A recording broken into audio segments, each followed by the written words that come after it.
नमस्कार दोस्तों, पाथफाइंडर में आप सभी का स्वागत है। मेरा नाम है डॉक्टर महिपाल सिंह राठौड़ और आज इस लेक्चर में मैं आपके साथ डिस्कस करूंगा कुतुब मीनार परिसर से गणेश प्रतिमाओं को हटाए जाने की चर्चा के बारे में।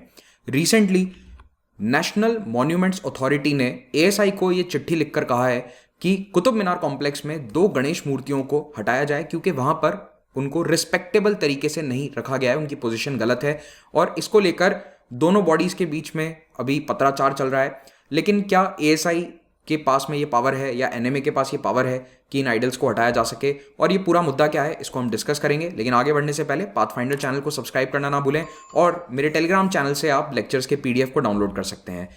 कल यानी कि शनिवार 9 अप्रैल को जयपुर में अनअकैडमी स्टोर का अनावरण हो रहा है। इस इवेंट में मैं भी शामिल हो रहा हूं। आप अगर मुझसे मिलना चाहते हैं, इंटरेक्ट करना चाहते हैं तो प्लीज़ यहां पर आइए। रजिस्ट्रेशन आपको करना पड़ेगा इस इवेंट में शामिल होने के लिए। लिंक नीचे पहले कमेंट में दिया गया है, रजिस्ट्रेशन कीजिए, आइए। आपके लिए कुछ स्पेशल गिफ्ट्स और मर्चेंडाइज भी यहां पर रहेंगे and we will meet and have a chat. इस रविवार को होने वाले कॉम्बैट टेस्ट में प्रीवियस ईयर क्वेश्चन पेपर से सवाल पूछे जाएंगे। तो अगर आपने पिछले 8-10 साल के पेपर करे हैं तो इस कॉम्बैट में आप बहुत अच्छा स्कोर कर सकते हैं, स्कॉलरशिप्स जीत सकते हैं। नेशनल मॉन्यूमेंट अथॉरिटी एनएमए ने हाल ही में आर्कियोलॉजिकल सर्वे ऑफ इंडिया को एक चिट्ठी लिखकर कहा है कि 2 गणेश मूर्तियां जो कुतुब मीनार कॉम्प्लेक्स महरौली में हैं उन्हें नेशनल म्यूजियम में शिफ्ट कर दिया जाए। अब ये कुतुब मीनार कॉम्प्लेक्स कहां पर है? दिल्ली में महरौली नाम की जगह है। तो इस महरौली में जहां कुतुब मीनार और अन्य कई सारे मॉन्यूमेंट स्थित हैं, यहाँ पर गणेश मूर्तियों का जो प्लेसमेंट है, जिस तरह से उन्हें रखा गया है, वो डिसरिस्पेक्टफुल है और इसीलिए इन्हें शिफ्ट करने की डिमांड एनएमए के द्वारा करी गई है। अब ये है पूरा कुतुब मीनार कॉम्प्लेक्स जो आप इस वीडियो में इस वक्त देख रहे हैं। यहाँ पर स्थित है कुतुब मीनार, ये है कुव्वतुल इस्लाम मस्जिद, ये अधूरी अलाई मीनार और यहाँ पर अलाई दरवाजा। इस कुव्वतुल इस्लाम मस्जिद और कुतुब मीनार का निर्माण शुरू करवाया था कुतुबुद्दीन ऐबक ने at the beginning of 13th century. और ये वाली साइट है जहां पर लाल कोट नाम का किला था तोमर और चौहान राजपूत डायनेस्टीज का। निर्माण कार्य समाप्त किया गया इल्तुतमिश के द्वारा और 1220 के आसपास ये कंस्ट्रक्शन खत्म होता है। लेकिन जब स्लेव डायनेस्टी यहां पर आकर ये निर्माण करवा रही थी तो इनके पास ना तो मटेरियल था इतना और ना ही इतने अच्छे कारीगर थे कि पूरी तरह से नया निर्माण कराया जा सके। तो इस जगह पर 27 हिंदू और जैन मंदिरों को तोड़कर ये पूरा कॉम्प्लेक्स बनवाया गया था और इन मंदिरों के अवशेष आज भी क्लियरली आप यहां पर देख सकते हैं। इनफैक्ट इल्तुतमिश ने यहां पर एक तख्ती भी लगवा दी थी, इंस्क्रिप्शन है, वहां पर साफ लिखा हुआ है कि 27 हिंदू जैन मंदिरों को तोड़कर ये कुव्वतुल इस्लाम मस्जिद और कुतुब मीनार बनाए गए थे। लेकिन इस कुतुब मीनार में ऊपर के कुछ फ्लोर्स में आप देखोगे तो कलर का डिफरेंस नजर आएगा। तो ये रेड की जगह व्हाइट मार्बल के बने हुए हैं, रेड सैंडस्टोन का इस्तेमाल नहीं है। इसका कारण क्या है? तो ये वाली जो 2 फ्लोर्स हैं ये डैमेज हो गए थे due to a lightning strike और इन्हें 14th सेंचुरी में फिरोज शाह तुगलक ने फिर से रिपेयर करवाया था। तो 3 लोगों के कार्य से ये पूरा कुतुब मीनार बना है, कुतुबुद्दीन ऐबक, इल्तुतमिश एंड देन फिरोज शाह तुगलक। अब ये सारी डायनेस्टीज की डिटेल अगर आप जानना चाहते हो तो मेरे मिडीवल हिस्ट्री के लेक्चर्स को आप देख सकते हैं। तो ये कुतुब कॉम्प्लेक्स का एक मैप है जिसमें साफ तौर पर आप मस्जिद और इसकी मीनार, कुतुब मीनार को देख सकते हैं। ये अलाई दरवाजा है। अब इसी कॉम्प्लेक्स में 2 गणेश मूर्तियां हैं। अब ये गणेश मूर्तियां यहाँ कहां से आई? जैसा मैं आपको बता चुका हूं 27 मंदिरों को तोड़कर ये कॉम्प्लेक्स बनाया गया था, तो इसीलिए बहुत सारी मूर्तियां यहाँ पर मौजूद हैं। लेकिन ज्यादातर को डिफेस किया जा चुका है। डिफेस का क्या मतलब होता है? देखिए, इनके चेहरों को पूरी तरह से घिसा जा चुका है। कारण इस्लाम में इंसान या किसी भी जानवर को, किसी भी फिगर को आप प्रदर्शित नहीं कर सकते। तो ज्यादातर ये जो पिलर्स हैं इनमें कोई भी जानवर या फिर कोई मॉन्क या किसी की भी भगवान की किसी की फोटो है, इमेज है, तो उसे पूरी तरह से डिफेस किया जा चुका है। इनकी पूरी तरह से घिसाई करी जा चुकी है। सारे पिलर्स को आप जाकर खुद भी देख सकते हैं। लेकिन 2 ऐसी मूर्तियां हैं जो अभी भी यहां पर मौजूद हैं, डिफेस्ड हैं, but still you can clearly make out that these are Ganesh statues.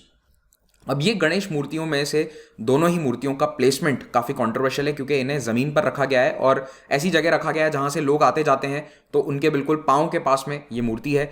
एक मूर्ति के ऊपर एक लोहे का केज जैसा बना रखा है अथॉरिटीज़ ने, इसीलिए इसे गणेश इन अ केज या पिंजड़े में बंद गणेश जी कहते हैं, और एक उल्टा गणेश मूर्ति इन्हें कहा जाता है। तो ये मूर्तियां अभी रिसेंटली एनएमए के अध्यक्ष तरुण विजय के संज्ञान में आई और इन्होंने कहा कि इन्हें अच्छी तरीके से प्लेस करना चाहिए।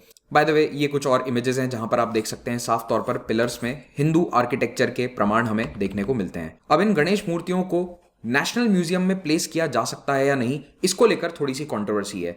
एक्चुअली नेशनल मॉन्यूमेंट्स अथॉरिटी के अध्यक्ष तरुण विजय, जो कि एक पूर्व भाजपा राज्यसभा सदस्य भी हैं, इन्होंने बताया कि इनको हमें अच्छे सम्मान पूर्वक जगह रखना जरूरी है। हालांकि ये भी कह रहे हैं कि म्यूजियम में जाएगी, इसके लिए कोई अलग मंदिर नहीं बन सकता।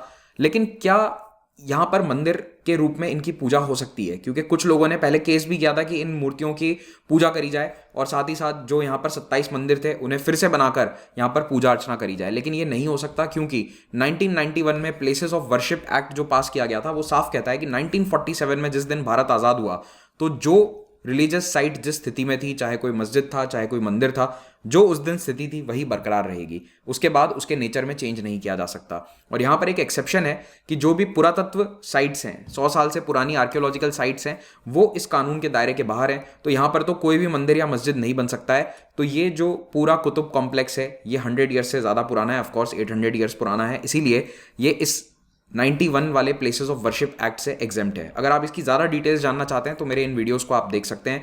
तो काशी विश्वनाथ मंदिर और ज्ञानवापी मस्जिद को लेकर ये काफ़ी कंट्रोवर्सी थी लास्ट ईयर, इस पर मैंने एक वीडियो भी बनाया था।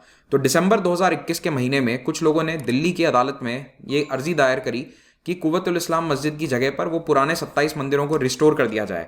लेकिन कोर्ट ने मना कर दिया कि हम पुराने गलत को रिप्लेस करने के लिए या पुराने गलत को सही करने के लिए आज के समय में शांति भंग नहीं कर सकते।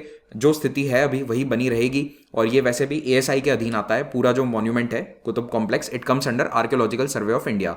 तो यहाँ पर फिर ये नेशनल मॉन्यूमेंट्स अथॉरिटी बीच में कहाँ से आ गई? देखिए, 10 साल पहले राष्ट्रीय संस्मारक प्राधिकरण का गठन किया गया था। ये भी संस्कृति मंत्रालय के अधीन काम करता है। एएसआई भी कल्चर मिनिस्ट्री संस्कृति मंत्रालय के अधीन काम करता है। तो इस अलग बॉडी को बनाया गया था ताकि एएसआई के अलावा जो दूसरी साइट्स हैं वहां पर जहां प्रोटेक्शन नहीं हो पा रहा है उन मॉन्यूमेंट्स को प्रोटेक्ट किया जा सके। तो एनएमए की स्थापना हुई थी 2011 में, protection and preservation of monuments and sites and area surrounding it. ये इसका लक्ष्य है, ये इसका गोल है। इसमें एक चेयरपर्सन होता है जो कि इस वक्त पूर्व बीजेपी एमपी तरुण विजय हैं। 5 full time member, 5 part time member, एक सेक्रेटरी और एएसआई के डायरेक्टर जनरल इसके एक्स ऑफिशियो मेंबर होते हैं। तो एएसआई के जो डीजी हैं वो भी इसमें सदस्य होंगे। तो अभी एनएमए और एएसआई दोनों इसको लेकर पत्राचार कर रहे हैं। एनएमए ने चिट्ठी लिखी है एएसआई को कि क्योंकि ये कुतुब कॉम्प्लेक्स आपके अधीन आता है तो इन मूर्तियों को यहाँ से ट्रांसफर करके नेशनल म्यूजियम भेजा जाए। लेकिन इसमें कुछ प्रॉब्लम भी है, जैसे कि कुछ लोगों ने ट्विटर पर ये बात रखी थी सामने, इवन आई सॉ दिस, जो कि काफ़ी सेंसिबल है कि अगर ये मूर्तियाँ यहाँ से हटवा दी जाती हैं तो जो पुराने मंदिर के यहां पर अवशेष थे आप उनको एक तरह से हटा रहे हैं। You are removing the evidence that there was ever a temple here.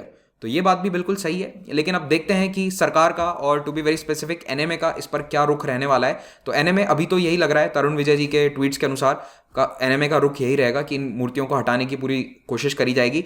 लेकिन एएसआई इस तरह से अपने साइड से कोई भी मॉन्यूमेंट, कोई भी आर्टिफैक्ट या किसी भी मूर्ति को हटा नहीं सकता है। एएसआई के अपने कुछ रूल्स एंड रेगुलेशंस हैं, जो कानून है उनके तहत वहां से चीजों को हटाया नहीं जा सकता है। आप लोगों का इस बारे में क्या कहना है? क्या आपको लगता है कि इन मूर्तियों को नेशनल म्यूजियम में शिफ्ट कर देना चाहिए? रहेंगी तो ये वहां पर भी म्यूजियम में, ऐसा तो नहीं है कि मंदिर में चली जाएंगी, या फिर इन्हें यहीं पर रहने देना चाहिए? They should be considered as part of a heritage और उसे उसी तरह से ट्रीट करना चाहिए, ना कि किसी रिलीजियस स्ट्रक्चर के तौर पे। जो भी आपका कहना है मुझे कमेंट्स में ज़रूर बताइएगा। पीडीएफ इस टेलीग्राम चैनल से आप डाउनलोड कर सकते हैं। अगर यूपीएससी एग्जाम की तैयारी करना चाहते हैं, बहुत अच्छे से एग्जाम के लिए तैयारी करना चाहते हो, तो अनअकैडमी सब्सक्रिप्शन की मदद से आप देश के बेस्ट एजुकेटर्स से लाइव पढ़ सकते हैं। यहाँ पर हमारे प्लेटफॉर्म पर बहुत अच्छे तरीके से हमने आपकी तैयारी के लिए फीडबैक मैकेनिज्म्स तैयार किए हैं। There are multiple quizzes, test जो आपको डे टू डे अपडेट करते हैं, आपके तैयारी को परखते हैं, और ये सब कुछ प्लस और आइकॉनिक सब्सक्रिप्शन में अवेलेबल है। जो भी सब्सक्रिप्शन आप लें उसमें 10% डिस्काउंट मिलेगा अगर महिपाल कोड का इस्तेमाल करते हैं। अगर सीरियस तैयारी कर रहे हो तो कम से कम 1 या 2 साल का सब्सक्रिप्शन आपको लेना चाहिए। आइकॉनिक सब्सक्रिप्शन में 1-on-1 मेंटरिंग आपको मिल जाएगी। ऑप्शनल के कोर्सेज भी यहाँ पर अवेलेबल हैं। सारे कोर्सेज EMI ऑप्शन पर अवेलेबल हैं। हर हफ्ते नया बैच बनता है। बैच का मकसद ये है कि आपकी पूरी तैयारी एक सिस्टमैटिक तरीके से शेड्यूल के साथ करी जाए। जो भी डाउट्स आपको हैं regarding subscription, best validity, best offers, इस फोन नंबर पे कॉल करके पूछ सकते हैं। Please call during working hours. सुबह 10 बजे से शाम की 6 बजे तक कॉल कीजिए, उसके बाद यहाँ पर आपको रिप्लाई नहीं मिलेगा।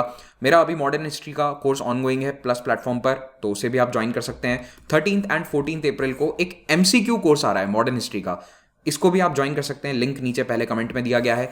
टेस्ट सीरीज अनअकैडमी की प्रीलिम्स 2022 के लिए लाइव है। यहाँ पर 50,000 से भी ज़्यादा छात्र इस टेस्ट सीरीज को दे रहे हैं। It is the largest test series in India.